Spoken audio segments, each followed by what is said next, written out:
Very good evening to all of you. Thanks for joining us here on Mirror Now. I am Afrida Rahman Ali, and our big story at this hour is on the issue of airlines now being allowed to operate in full capacity from the 18th of October. So ahead of Dussehra and Diwali, Centre has allowed aviation companies to operate at full capacity for domestic travel.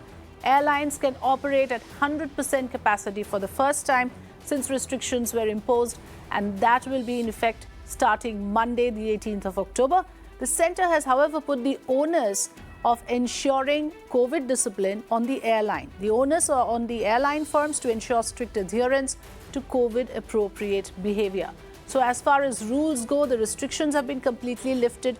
The airlines are now, so to speak, free to book to full capacity. Remember, there were restrictions that were imposed over a period of time after the second wave, in particular, where you had in the last instance about 85% capacity being allowed, and that is now being eased out completely, like I mentioned, to 100%. Now, 65% was the operating capacity between 1st of July to the 12th of August, 72.5% from September to October, and now 100%. Now, of course, this has happened corresponding to the situation getting better in terms of the daily number of cases, COVID cases, going down. So there's a direct correlation in this scenario, and we are going to discuss some important issues with regards to how this is going to help, in a way, businesses that are opening up, because now domestic travel has completely opened up, and on the other hand, how there will be certain amount of risks involved.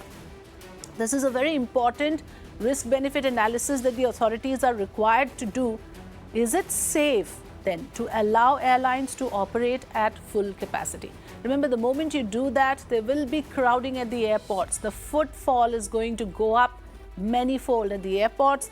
Can we go back to that scenario? Now, let's remember also that when you talk about a flight in a confined space, that many people for prolonged exposure, what we understand is actually the biggest recipe, is the recipe for spread of any virus. When you have so many people cooped up in an enclosed space, in air conditioning, that's just not the ideal situation at all. So when you have the flights operating to full capacity, we are going back to that. It is already functioning, but there were some restrictions imposed.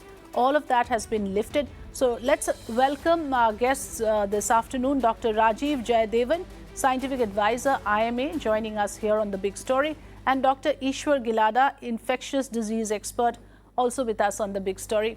Very good afternoon to both of you, and thank you so much for joining us here on The Big Story. I'll come to you with some important questions in this respect, but first let's listen in to our correspondent Samir, who has brought us this report. From the aviation sector, the Aviation Ministry has granted permission to all the airlines to operate with a 100% network capacity, and this order will come into effect from 18th of October. From 18th of October, all the airlines, whether it be Indigo, Vistara, SpiceJet, all these airlines can operate with a 100% network capacity. As of now, these airlines are operating with just 85% of their network capacity. Now, what this network capacity really means? It simply means that whatever the number of flights these airlines were operating pre-COVID period, they can operate all those flights during this when this order has been placed from 18th of October, or they can operate with all these flights, and this will bring in relief not just to the airlines but will also bring relief to the air passengers as well. They can have multiple flight options to any given route. Now, there is a twist in this story. The twist is related to the airfares capping part. As of now, the capping system is in place. This capping system regarding the airfares, the maximum and the minimum airfares that was introduced during the COVID or the lockdown period, so as to give a relief to the passenger. This capping system is currently in place. No new order has been given in this regard, but it is understood that in next a month or so, a new order may come up related to airfares capping, and a relaxation regarding the fares part may be granted from the aviation industry. But as of now, the airlines can operate with 100% of their network capacity from 18th of October, and this will definitely bring in relief to the financially stressed multiple airlines, and will also provide relief to the air passengers. Okay, so let's in fact go across to our experts on the show. I want to first go across to Dr. Ishwar Gilada on this. Dr. Gilada, the fact of the matter is we have come down substantially in terms of the average number of cases. The current average daily cases is 18,586 and our average positivity rate is 1.4%. Now, are you convinced that this is the right time, therefore, to open up at least in terms of opening out trade and travel, because there are businesses involved, there are livelihoods involved? Insofar as the airlines are concerned, do you think that they will be able to take this responsibility of going full capacity, maintaining the COVID discipline that we are still, of course, supposed to maintain so far? You are right. There is no time which is a perfect time. And we need to make a beginning. Importance was initially to lives, thereafter livelihoods, and thereafter socialization, education, travel, tourism. That cannot stop. You cannot keep people locked up in room or premises for more than 1.5 years or 2 years. So it will start. Secondly, even if we say 1.4% positivity rate, a majority of the country has less than 0.1% positivity rate. Only four states or four union territories, they are more than 1,000 cases per day. Other are all below 1,000. And they are almost out of 36 state and union territory, 23 are less than 99 cases daily. So I think we are in a very good situation. Okay. Particularly at airports, etc., everybody maintains masking. Social distancing is not possible. But even if they are masking and using sanitizers, people who are already vaccinated, even though not two, but at least one, I think that will definitely help them. And we should not go by the parameter of only infection. If infections are not ending up in hospitalization, severe illness, deaths, I think we should ignore such thing, because in any kind of pandemic, this kind of tremors will keep on happening. And we cannot keep shut down the economy like this. Secondly, most important thing is in railways, there is no concession for the senior citizen. There is no concession for children. So even children, you have to buy a full ticket and pay for full berth. So those people who could have traveled by train, they will all go by air, because there is not much of a difference between second class, second AC and first AC and the airfare. So I think we are looking at only tubular vision. We are not looking at comprehensive policies. And we should look at, if there is a rush in this, how do we cater to people? Can we have a staggered flight timing? Can we get away from a lot of inquiry at the gate? Because you're looking at temperature check. What is that? Nobody is going to go with temperature. They will take paracetamol and then go. So this is some of the things which are redundant. They were good in the beginning of the pandemic, fine. But now that has no value.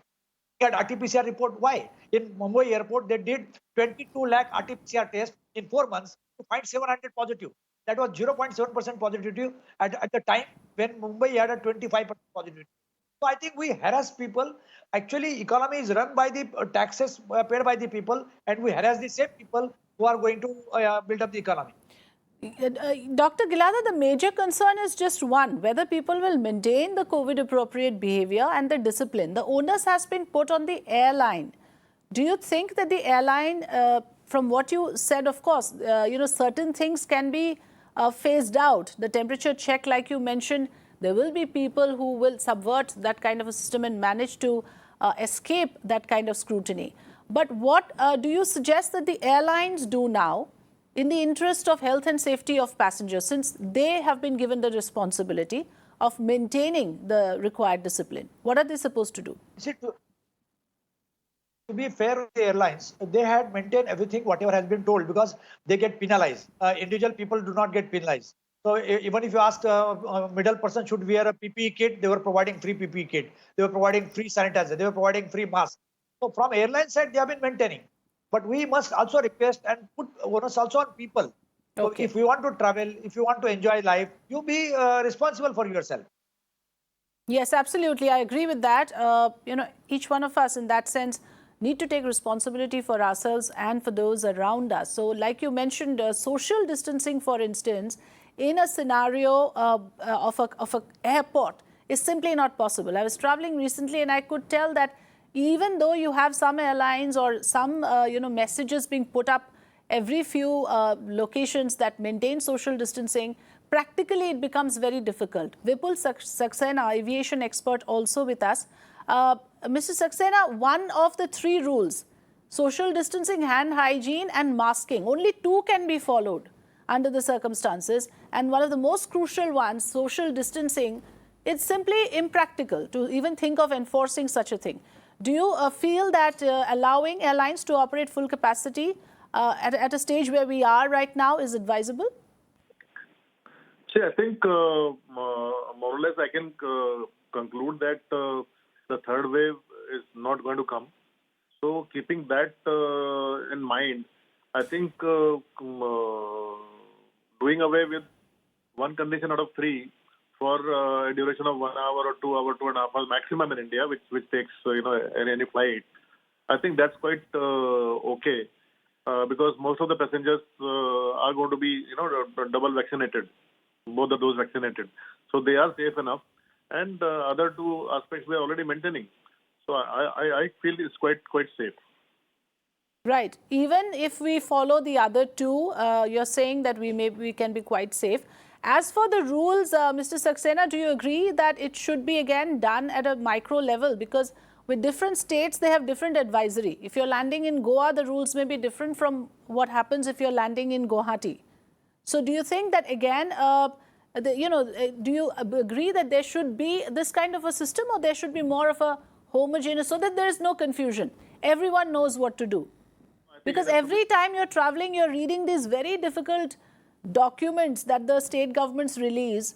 To wrap your head around them sometimes becomes difficult. You want to follow all the rules, and there are a whole lot of guidelines running into pages. What do you advise, should be the way forward, and how should systems be set in place now that we have decided to go whole hog and open full capacity for airlines? See, I would definitely support the local state government to take control of health and hygiene, because that is their portfolio, and because all these restrictions and controls, are imposed based on the data, based on the pandemic data which they're receiving across their state or across their district. Accordingly, they come out with the restrictions. Yes. So I think keeping that in mind, I think that should continue, and it is for the safety of not only that state particular citizens, but also those who are traveling into that state or even traveling out of the state. So I think in a larger public interest, I think that should continue. All right. Thank you so much, Vipul Saxena, for joining us. Yes, you were saying something?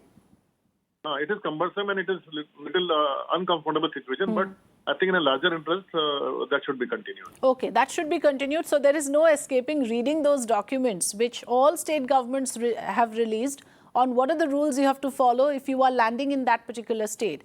And remember, there are different rules, not just in terms of what happens if you're landing in a particular city, also for different locations that you're coming from. Now, if you're going to Bangalore from Mumbai, you have to also do a RT-PCR test. Your double vaccination is not enough. This, I'm speaking from personal experience. Dr. Rajiv Jayadevan, do you think in terms of these scrutiny that we are doing for RT-PCR and for double vaccination, which do you think is a better option? Because as we all know now, even those who are double vaccinated are getting infected, sir. So is the RT-PCR method a better scrutiny for those who are traveling by air?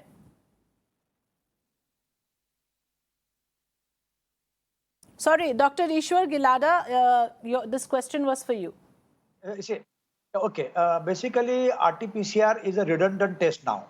Particularly when out of 1 lakh tests, say in Bihar, 1 lakh tests are done and you're getting 2 or 3 positive. So when you want to, such a poor yield, you are giving much importance to that.